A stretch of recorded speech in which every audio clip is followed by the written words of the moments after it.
les jeunes David, les fils de Jessé, ils viennent de chanter afin qu'ils soient consolés et soulagés.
Passer les offrandes, il faut soutenir aussi la famille. Ce n'est pas toujours bien, on vient, on chante, on loue. Dieu va vous bénir. Non. Cette bénédiction doit venir aussi de vous. N'ayons pas cette habitude-là, non. Si toi tu as le moyen aussi de bénir, il faut bénir. Tu as été béni pour bénir les autres. Et pendant ce temps, nos jeunes gens aussi peuvent nous entonner un cantique pour permettre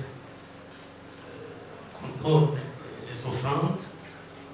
Et après ce service, nous allons prier, recommander la famille et tout le reste du programme entre les mains du Seigneur. Je suis à lui, à perpétuité. Oh, j'ai l'assurance, perpétuité. Oh, qui me séparera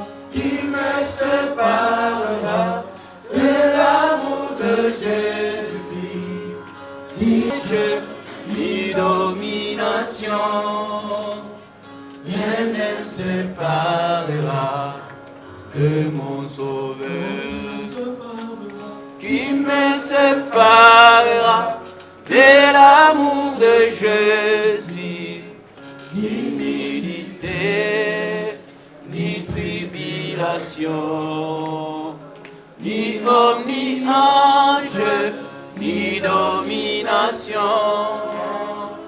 Rien ne me séparera de mon Sauveur. Plus que la vie, jamais je ne saurais le réunir. Qui me séparera, ni tribulation, ni homme, ni ange, ni domination. Rien ne me séparera de mon Sauveur. Oh, qui me séparera de l'amour de Jésus? Ni iniquité, ni tribulation, ni homme, ni ange, ni domination. Rien ne me séparera de mon Sauveur. Oh, rien ne me séparera.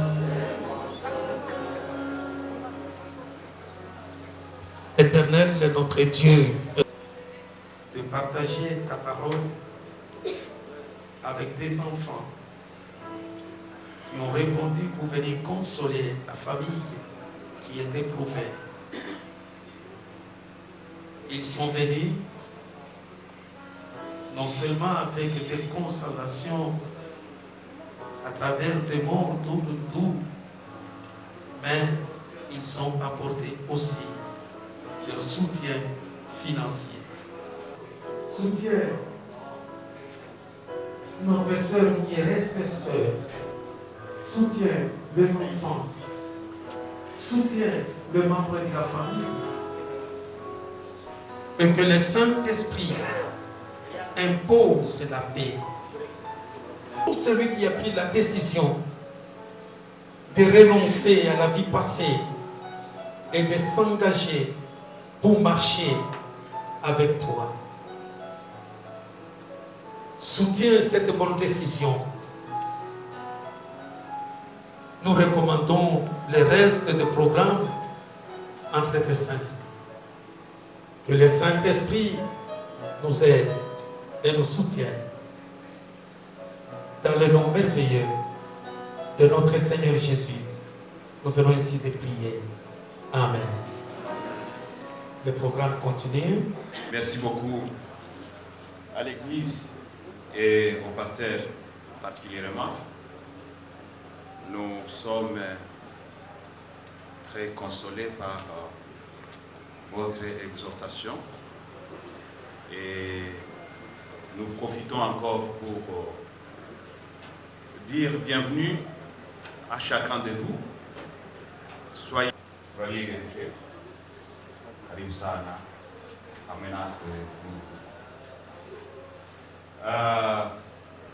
et on va avoir un petit temps de repos qui va être agrémenté par une douce musique.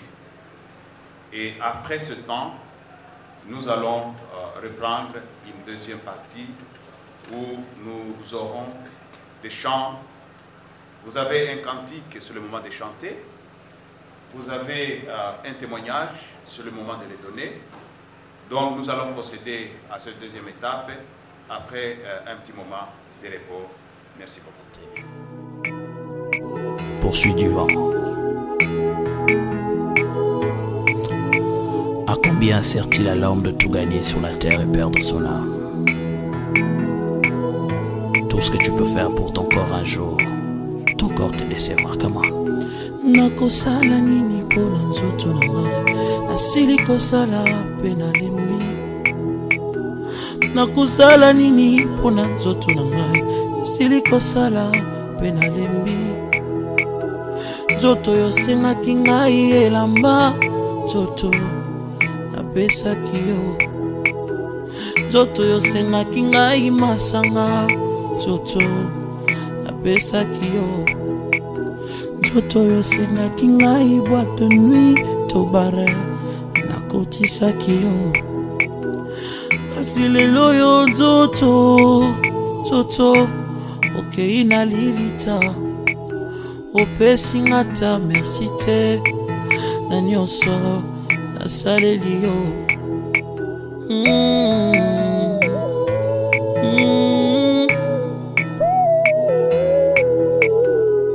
nzoto na ngai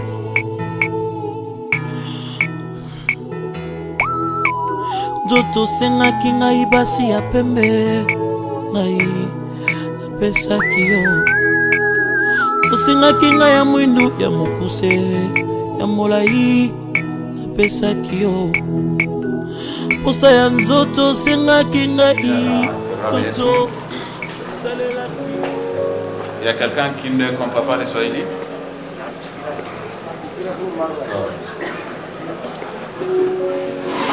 On va essayer de mélanger Swahili, Lingala, français et un peu de notre langue aussi.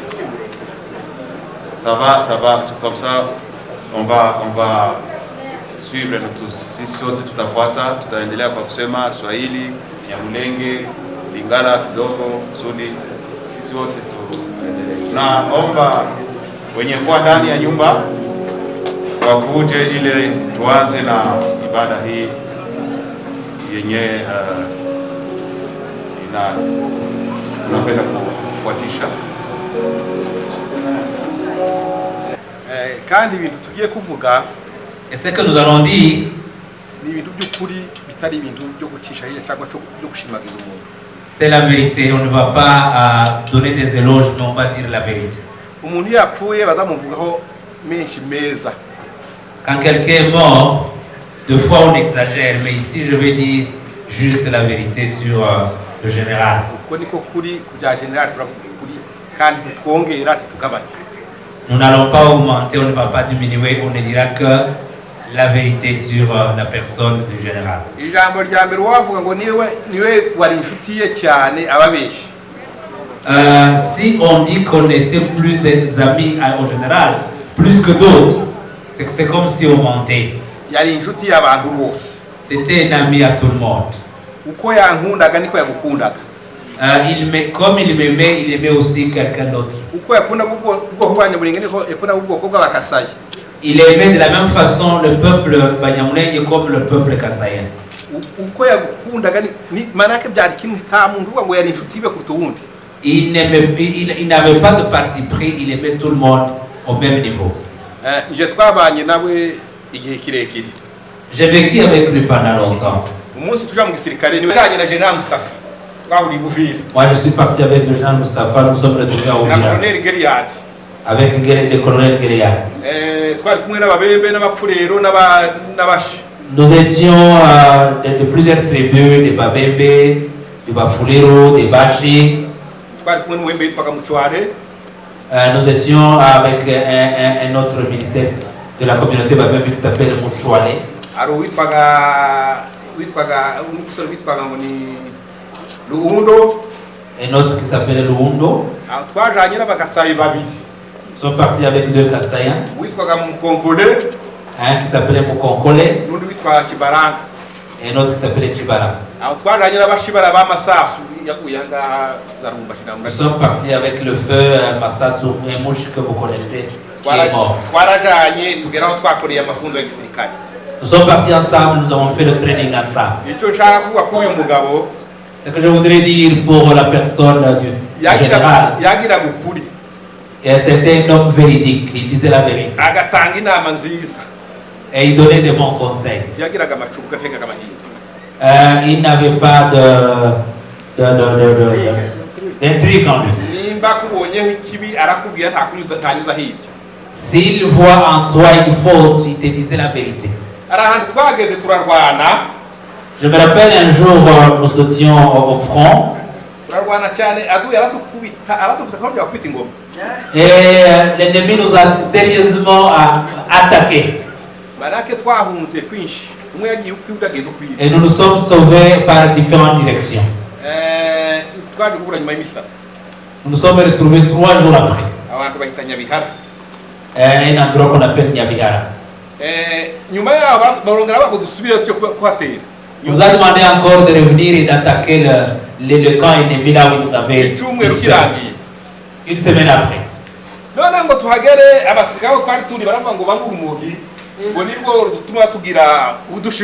Et les militaires se sont décidés de prendre du chanvre pour devenir plus résistants et plus déterminés. Et moi-même j'ai commencé à plier une cigarette du chanvre. Et le général Mustafa m'a dit attention. Il m'a interdit, dit non, le chanvre c'est mauvais. Tu veux te suicider. Laisse. Et les autres me disaient des faux conseils pour dire quand tu as bu du chanvre, même si on te tue, tu ne sauras pas que tu es mort. Et il va me dire si tu meurs alors que tu as pris du chanvre, et si tu meurs alors que tu ne l'as pas pris, est-ce que tu vas ressusciter après? J'étais plus âgé que lui, mais il me donnait des bons conseils. Je me rappelle de beaucoup de choses qu'il m'a dites. Si j'essaie de donner de A à Z, c'était son témoignage. On peut arriver jusqu'au demain matin. Je me rappelle qu'un jour nous avons pris la direction de Kabalo au Katanga, ex-Katanga. Il y a un de nous qui avait son beau-frère qui est décédé au front. L'enfant s'appelait Muzuri.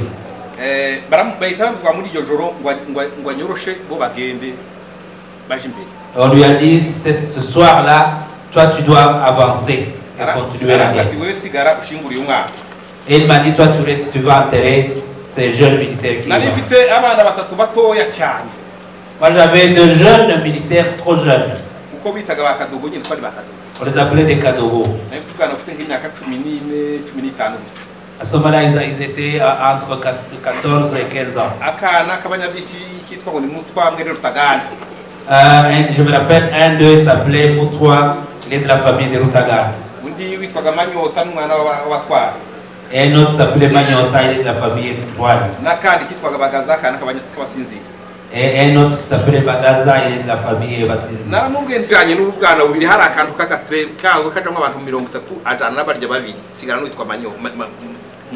Et j'ai pu embarquer à bord du train 2, mais je suis resté avec un parmi les 2 Kadogo là. Et le lendemain, nous avons suivi. Et lorsque nous sommes arrivés quelque part, les jeunes Kadogo Bagaza que j'avais, il était complètement fatigué. Et je me suis dit, ces jeunes Kadogo, on va les tuer. Je l'ai mis au dos. Et nous avons parcouru 15 km. J'ai appelé le général Mustafa. Là où il était. Et il a fait demi-tour. Et quand il est arrivé en cours de route, il a vu un véhicule.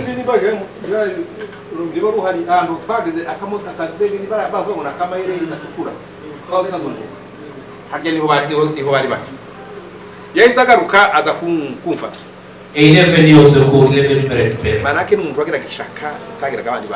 En tout cas, c'était un homme qui avait de l'amour envers ses frères, envers les militaires. Il était prêt à donner sa vie pour sauver la vie d'un homme. Et c'est la vérité. Nous avons continué le front. Nous sommes arrivés jusqu'ici à Kinshasa. Il est resté à Kenge. Il nous a suivis après jusqu'ici. Et par après, nous sommes retrouvés à Kisangani. Et arrivé à Kisangani, et ils ont pris la route, moi j'ai pris l'avion. we yaratambutse baja muri plaine. Et on est allé jusqu'à la plaine. Ariko nyuma yabaye nk'amayinga abiri yahisaga akubanuka. 2 semaines après, il est revenu. Ansanga ahantu hitwa Bunyakiri. Il m'a trouvé à Bunyakiri. Iwe yari hara kuri park ya Kawusi niwe yarari. Il était positionné au parc de Kaouzi. Jewe nari ahitwa Bunyakiri no hitwa Burambika. Moi j'étais à Bunyakiri, un endroit qu'on appelle Burambika. Baje abaturage baje kumbesha. Et les villageois m'ont trompé. Bambwira ko Adu yari mu misozi yo hejuru. Ils m'ont dit l'ennemi se trouve dans les montagnes. Alors que l'ennemi était déjà en plein village. Ceux qui connaissent Bunyakiri, c'est un endroit très montagneux.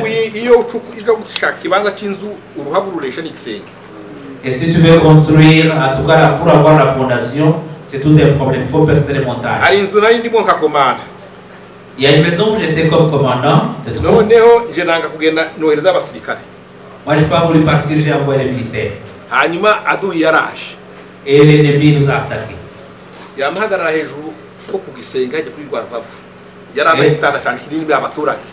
Et il est monté au-dessus juste de la fondation. Et il a tiré sur moi et le lit a été atteint. Et j'ai compris que l'ennemi était si nombreux, j'ai appelé le général Mustafa. Il est rentré vite. Celui qui m'a sauvé de la hojette.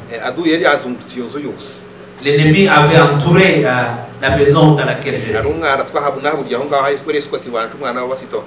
J'ai perdu mon escorte dans cette attaque-là. Le général est arrivé et il m'a sauvé. Et ce jour-là, j'ai eu la vie sauve. Si à ma personne je disais qu'il m'a rendu comme service, je pouvais me taper sur la poitrine pour dire qu'il était un ami intime plus que les autres. Et vraiment, il avait un grand cœur. Il n'était pas peureux. Même au front. Et il affrontait même les autorités. Je me rappelle un jour, nous étions quelque part, on appelle Mukarangi, nous avons fait une réunion. Et les autorités nous ont appelés. Nous avons fait la réunion ensemble.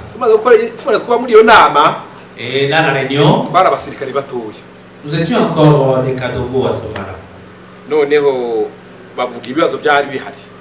Et on a étalé les problèmes qu'il y avait dans l'armée. Et j'ai vu le général monter le doigt pour dire qu'il voulait pas. Et ce n'était pas facile.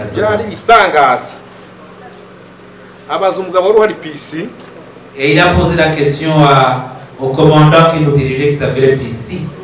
Et il a dit, nous sommes des mercenaires.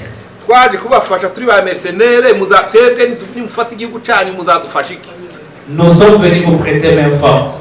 Après que le pays soit libéré, qu'est-ce que vous nous réservez comme récompense? Et je me suis dit cette fois-ci, cette question, il risque d'en payer très cher. Je vous dis, moi, ma personne, je n'aurais pas pu poser une telle question. Et il a répondu, votre pays, si votre pays a toujours la paix, vous rentrerez en paix chez vous. Et s'il y a des troubles, vous rentrerez quelle que soit la situation qui sera dans votre pays. Et à ce moment-là, je me suis calmé. Et c'est le jour-là où il a eu le titre de Peace. Il a eu le titre là. Nous sommes restés ensemble jusqu'à aujourd'hui. Nous étions tous ensemble. Que Dieu l'accueille dans son royaume. Je voudrais dire merci à tous ceux-là qui nous accompagnaient pendant qu'il était là. Et même pendant qu'il était malade, il ne s'est jamais découragé. Moi, je suis affecté à l'Équateur. Je l'ai appelé, je lui ai posé la question comment il allait. Et il m'a dit que non, tout va bien. 2 jours après, on m'apprendra qu'il n'est plus. C'est un homme valeureux, un homme courageux qui ne s'est pas découragé. Et même au niveau de son dernière heure, il était toujours vaillant. Je ne voudrais pas prendre beaucoup de temps pour laisser aux autres de parler. Si vraiment je détaille, c'est que cet homme était ce qu'il est jusqu'à son dernier jour, je puis aller jusqu'au lendemain. Partout où nous sommes passés, nous avons beaucoup de témoignages pour lui. Que Dieu l'accueille dans son royaume. Merci. Je vous salue tous. Bonsoir.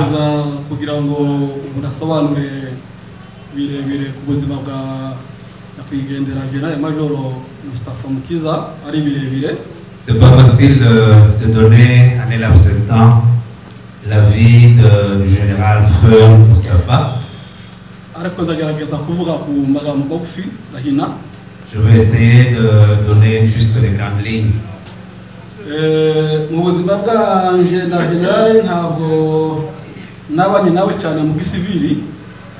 Dans notre vie, je n'ai pas vécu avec lui dans la vie civile.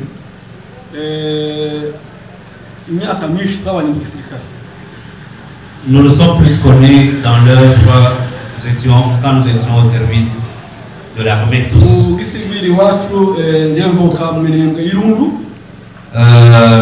Moi je viens du village de Minembwe, précisément à Ilundu.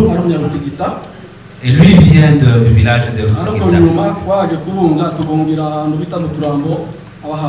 Et par après, nos familles se sont retrouvées à Turambo tous.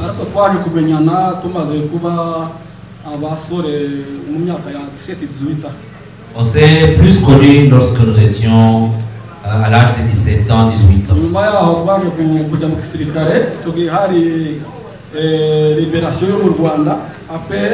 Nous nous sommes tous engagés au service de l'armée. À ce moment-là, nous sommes allés prêter les forces.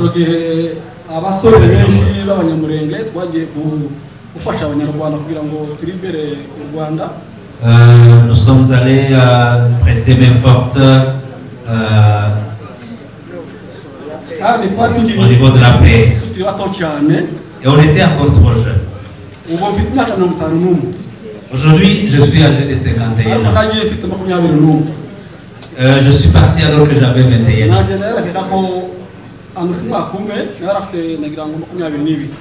Le général à ce moment-là, lui, il avait 22 ans.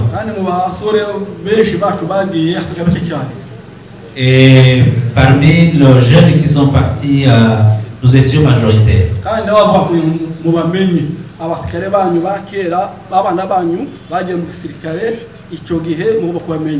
Je voudrais rappeler les grands héros, vos fils et vos filles se sont engagés.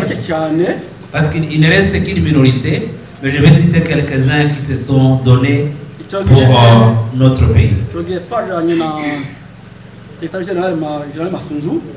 À ce moment-là, on était même avec le général Massunzu et moi-même, le colonel Bissogo qui est ici, le colonel Aaron Nyamusheva, le colonel Geriat, le colonel Bisetsa, le colonel Ngabo, le colonel Safari et le colonel Muzuri. Et le colonel Rugazura. On est à 10.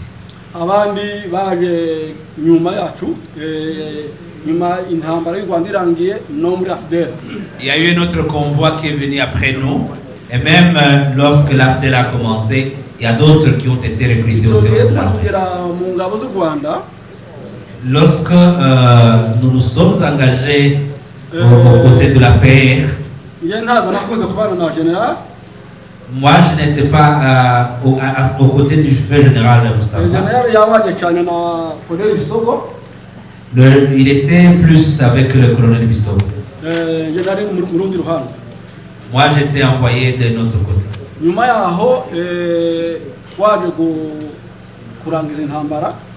Et lorsque nous avons fini notre mission de ce côté, on s'est vu. Je vais vite, comme vous le savez, l'histoire est longue. Nous avons commencé avec la libération du mouvement AFDEL. Nous sommes montés tous vers l'école de Moulengue. Nous sommes descendus et libérés Ouvira et Fizi. On était ensemble avec le général Moustapha. On est allé jusqu'à Kabalo.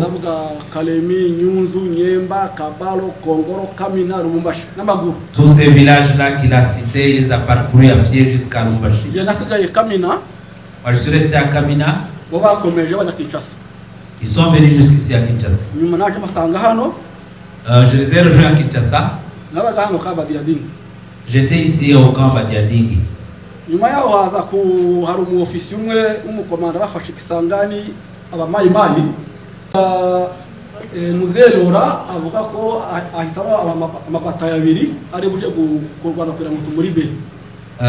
Le feu président Désiré Laurent avait choisi 2 bataillons pour aller libérer ce militaire qui était capturé. Le bataillon dans lequel j'étais s'appelait Zulu. Et le bataillon dans lequel le feu général était s'appelait le Kuruma. Nous sommes allés à Kisangani pour libérer ce militaire et effectivement nous l'avons libéré. On était avec le colonel Bissogo ici. Nous sommes venus jusqu'à Bukavu. Et par après, il est allé lui au Nord Kivu. Et il y a eu le mouvement RCD. Nous avons pris la route de Kisangani.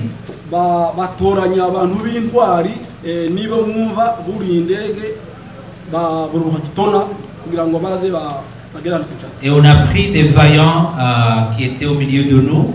Ce sont eux qui ont fait l'expédition sur Kitona.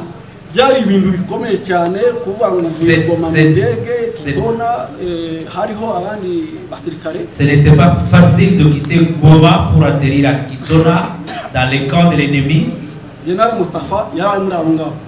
feu général était dans ce militaire-là et c'est lui qui conduisait les camps.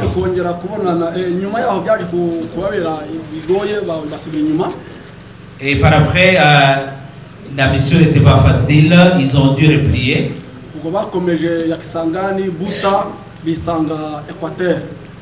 Ils ont continué de Kisangani vers Buta et ils se sont retrouvés à l'Équateur.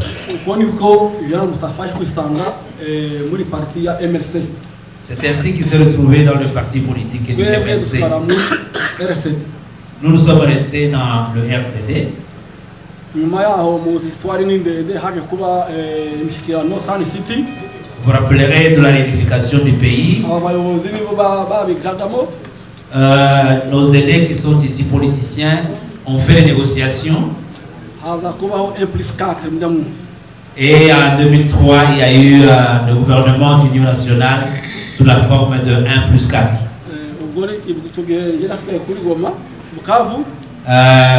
Lui était resté à Bukavu.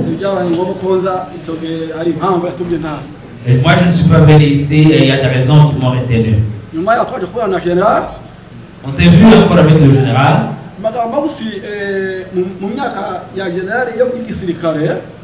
En bref, dans sa vie de militaire.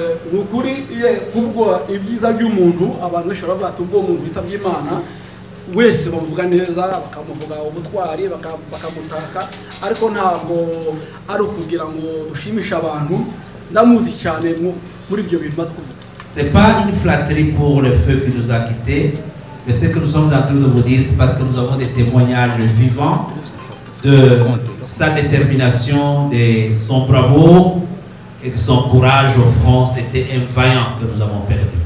ikindi kintu general navuga muziho ni ikintu cy'urukundo. Un deuxième volet que je voudrais développer, c'est l'amour. Mu gisirikare cyacu muzi ko iki gihugu kigira amoko menshi. Vous savez que dans notre armée, l'armée est faite de membres qui viennent de différentes tribus. Kandi tugira abantu benshi bakunda ibintu by'amacakubiri, tribalism. Et nous avons aussi des gens qui aiment, Abaturage que ce soit au niveau de l'armée, même au niveau des civils, yarazi kubana n'abantu neza cyane. ils savaient bien vivre avec les gens. Atirata Il ne se tapait pas sur la poitrine. murazi iyo umuntu ageze muri uru rwego Vous savez, lorsqu'on est élevé à ce rang, abantu benshi bashaka kwigira nk'intare, il y en a qui deviennent orgueilleux, gukangana, kwigira kwishyira hejuru cyane. ils intimident, ils terrorisent les gens. Et lorsqu'il est tombé malade, Agiye kurwara agiye kumusura Rumbashi, je suis allé lui rendre visite à Lumbashi bari bamukoreye operation, et on venait de l'opérer. ariko abantu bihiraga buri munsi afite intege nkeya, ngerageza kubwira n'abasirikare ngo bashyireho uburinzi bamuhe, ariko ibintu by'urukundo navuze ugiye kureba abana bari muri iki gipango. Quand je parle de son amour, il y a un signe que vous pouvez, sur lequel nous pouvons apprécier son amour, c'est voir déjà même les gens qui vivent dans cette famille. Abenshi ntabwo ari abo yibyariye, n'abana ba famiye n'inshuti. Les enfants qui ont grandi dans cette parcelle, dans cette maison, ce ne sont pas ses propres enfants. Il y a des enfants de frères. Ukabaza uyu wasohotse nini ngo n'umwana wanje, undi yinjira ati benshi bacu murabazi. Et vous connaissez nos Kugira ngo époux. rero abana batari abawe, Accepter de prendre beaucoup d'enfants dans sa famille. b'abasirikare, b'abaturanyi, b'abaki, Les biragoye cyane enfants kuri des benshi. voisins, les enfants des militaires, les enfants des chauffeurs. Ariko icyo kintu, C'est pas n'importe quelle maman qui peut iyi accepter ça. mpano barayisangiraga bombi, bari bayisangira. Mais en tout cas, Dieu avait donné à Mustapha une femme qui le méritait, qui a la même qualité que lui aussi.